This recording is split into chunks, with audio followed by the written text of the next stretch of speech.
OK, serious question. Is environmentalism bad for your mental health? Tragic reports recently of people taking their lives in fear of the malevolence of the sun monster. So tonight I thought it'd be interesting, instead of arguing about whether climate change is real, we should argue if it's healthy for us to talk about it so much. Joining me is Peter Knapp, spokesman for Extinction Rebellion. Peter, thank you for coming in. Now, I was on Tuesday, even more ill than I am now, and there was an interesting moment in our conversation when I was talking about this person that had taken their own life for fear of moving on. I caught you saying, "I've been there." So what I wanted to say was, am I intruding to ask, are they linked at all, your personal sense of despair, if there was some, and climate? Yes, they are linked. Okay. About 2 or 3 years ago, I really became aware of the climate situation. And I read this book by a guy called Jonathan Porritt called Hope in Hell. And it outlined a lot of the basics of what's happening. But it did it in a way which didn't really allow me to process it properly, because as a young male, I didn't develop the mental tools to deal with all of these emotions that were coming my way. Now, I mean, my granddad would have said to me, "Don't worry about it, chin up, you get on with it." And this kind of thing gets you through life to a certain point. It gets you through life until you reach a limit. And this is what happened to me. So after reading that book, it was really depressing. It was really hard. And because I was on my own, a lot of my family, my friends were seeing me kind of spiralling downwards. And they said to me, "Well, maybe it's not so bad. Or maybe we'll go for a walk. Or what's your favourite meal? Or let's put on The Simpsons." I don't know, whatever. They were trying to fix me in a way. But really what would have helped is for them to have listened to what I had to say in a way which wasn't about responding in a way to fix this. Nothing was going to fix this by a suggestion from these guys. Do you think there's something about the human condition that is unfixable? For example, and I was reflecting myself on why I wanted to have this conversation with you, and I was thinking maybe a lot of the things I do are about my personal. It's an echo of what's going on inside of yourself. Yeah. So if there is a sense of sort of nagging sense of despair and meaninglessness anyway, do you think that that's easy to put onto the climate, or is it something that's inside of us all? Yeah, it's a good question. I think it depends on the society that we grow up in. I grew up in the 80s, and what cream do you use? You look yes, yeah. I grew up seeing a lot of the TV shows that were from the 60s, were from the 70s, so it does kind of translate in a way.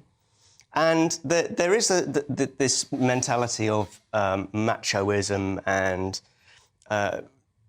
men find it really difficult in our society to deal with things like shame and remorse and grief. And I know when Sorry, what do you mean? Why do men find it difficult? Why? Because we're not encouraged to feel shame, remorse and grief? Yeah. I was looking at this. It's quite interesting.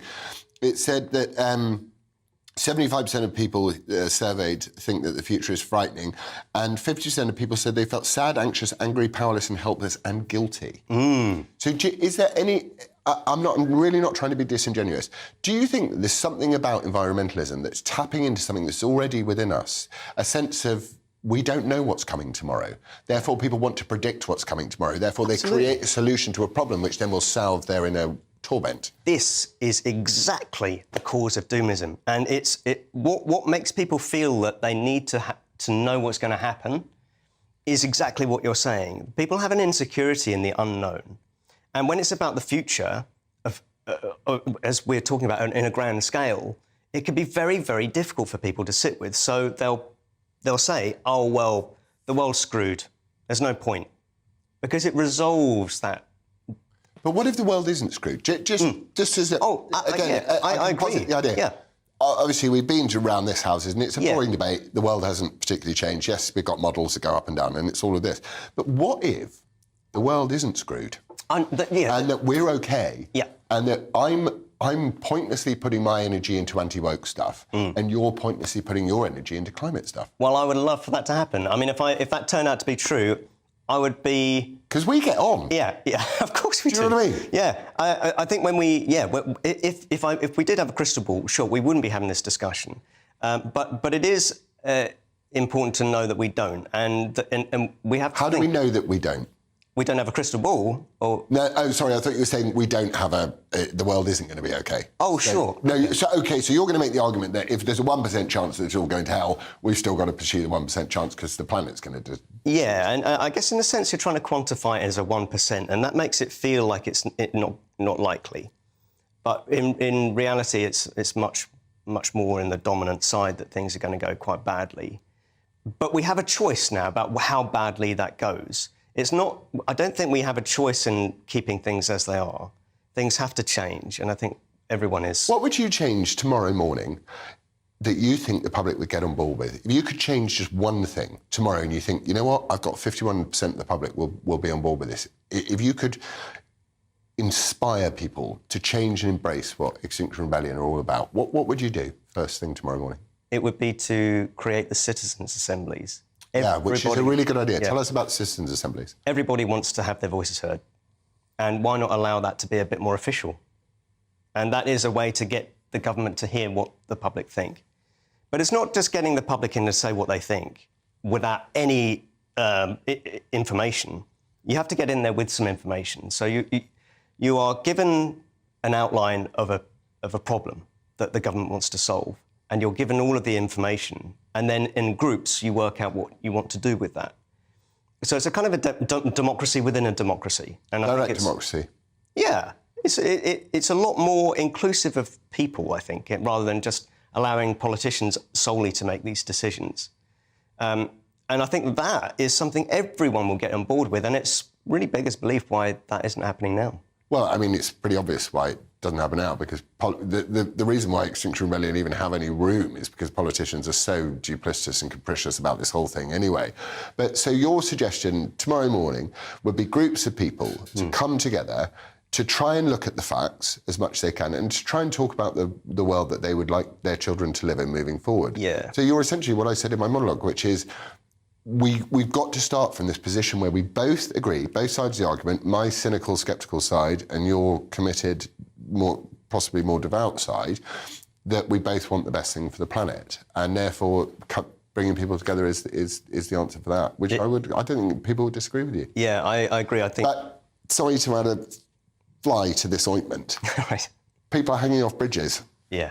Disrupting everybody's way of life. And I would say that that's not bringing the public along with you. I'd say that's imposing difficulty to an already hard life for people, and you will lose public support that way. Do you have any response to that? Yeah, I do. I think we don't... It's... To get the kinds of changes that we need are going to be hard. Really, really hard. Why? Why does everything have to be hard? Life is already hard. I know, and this is the problem, right? Because people are really suffering and people are having a really tough lives at the moment. We don't want to be told, hey, let's do something even more difficult. But, you know, when JFK said, we don't go to the moon because it's easy, we go to the moon because it's hard. And this is a courage, and it's a bravery, and it's an ambition. And this is the kind of mentality that we don't really have. Instead, it's much more like, oh, the world's too difficult, I can't deal with any more change. But we're at a critical point where change is going to happen, and we have to make the decision about which direction that goes. When we talk about young people... sorry to interrupt you again.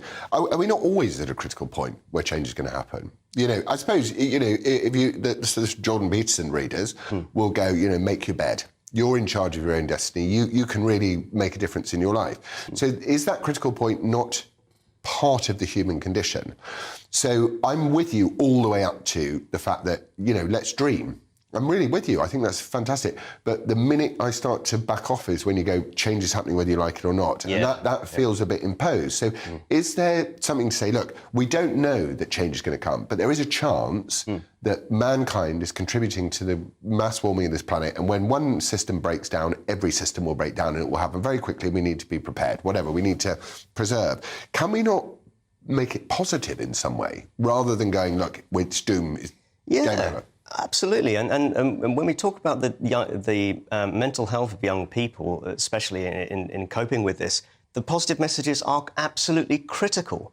in preventing real serious mental health issues. And when we talk about how that happens, it's getting people in the room who don't fight with each other, right? If you're feeling a certain way and you're being told that you're wrong for feeling that way, it's going to feel horrible. It has done for me, and I'm sure it has done for you, where you feel in a certain way and someone says, hey, you're wrong for feeling that. You should be thinking this. And when that happens to young people confronting the climate, it alienates them, makes them feel alone.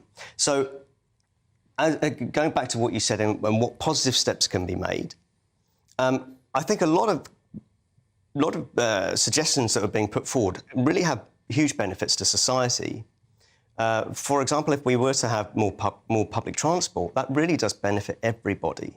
It does benefit everybody, but again, we come back to the solution. Yeah. Now, I would say what we've just done is have a conversation about whether we agree with the issue that needs to be raised. And I think it's really good, and I've really enjoyed it, and I'm really grateful for you for being candid and open and human with me, because I think that's actually the ultimate way out of it.